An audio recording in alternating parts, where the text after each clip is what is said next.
ಕೇರಳ ಮುಖ್ಯಮಂತ್ರಿ ಪಿಣರಾಯಿ ವಿಜಯನ್ ಅವರು ಗುರುವಾರ ಕಾಂಗ್ರೆಸ್ ನಾಯಕ ರಾಹುಲ್ ಗಾಂಧಿ ಮತ್ತು ಅವರ ಪಕ್ಷದ ವಿರುದ್ಧ ತೀವ್ರ ವಾಗ್ದಾಳಿ ನಡೆಸಿದ್ದಾರೆ. ಕಾಂಗ್ರೆಸ್ ಪಕ್ಷವನ್ನು ಬಿಜೆಪಿಯ ಬಿ ಟೀಮ್ ಎಂದು ಕರೆದಿರುವ ಅವರು ತನ್ನ ತಪ್ಪುಗಳಿಂದ ಪಾಠ ಕಲಿಯುವ ಬದಲು ಆಡಳಿತಾರೂಢ ಬಿಜೆಪಿಯ ನಿಲುವುಗಳನ್ನೇ ಕಾಂಗ್ರೆಸ್ ಕಾಪಿ ಮಾಡುತ್ತಿದೆ ಅಂತ ಕುಟುಕಿದ್ದಾರೆ.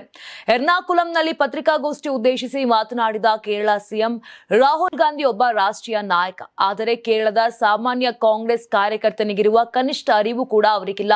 ಅನುಭವ ಮತ್ತು ತಪ್ಪುಗಳಿಂದ ಪಾಠ ಕಲಿಯಲು ಅವರು ತಯಾರಿಲ್ಲ. ಅವರಿಗೆ ಇಂತಹ ದುರವಸ್ಥೆ ಹೇಗೆ ಬಂತು ಅಂತ ಅರ್ಥ ಮಾಡ್ಕೊಳ್ಳೋದೇ ಕಷ್ಟ.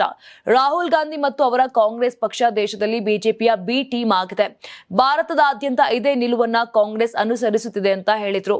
ಕೇರಳದಲ್ಲಿ ಆಡಳಿತಾರೂಢ ಸಿಪಿಐ ನೇತೃತ್ವದ ಎಲ್ಡಿಎಫ್ ಮತ್ತು ಬಿಜೆಪಿ ನಡುವೆ ಒಳ ಒಪ್ಪಂದವಿದೆ ಹಾಗೂ ಸಿಪಿಐ ಜನರನ್ನ ವಿಭಜಿಸುತ್ತಿದೆ ಎಂದು ರಾಹುಲ್ ಗಾಂಧಿ ಆರೋಪಿಸಿದ ಒಂದು ದಿನದ ನಂತರ ಪಿಣರಾಯಿ ವಿಜಯನ್ ತಿರುಗೇಟು ನೀಡಿದ್ದಾರೆ. ಮೋದಿಜಿ ರಾಷ್ಟ್ರ ಮಟ್ಟದಲ್ಲಿ 2 ಕೋಟಿ ಉದ್ಯೋಗಗಳ ಭರವಸೆ ನೀಡಿದ್ದರು.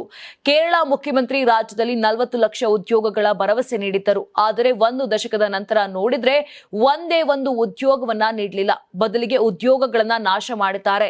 ಬಿಜೆಪಿ ಮತ್ತು ಎಲ್ಡಿಎಫ್ 2 ಪಕ್ಷಗಳು ಜನರಿಗೆ ಉತ್ತರದಾಯಿ ಎಂದು ನಂಬುವುದಿಲ್ಲ.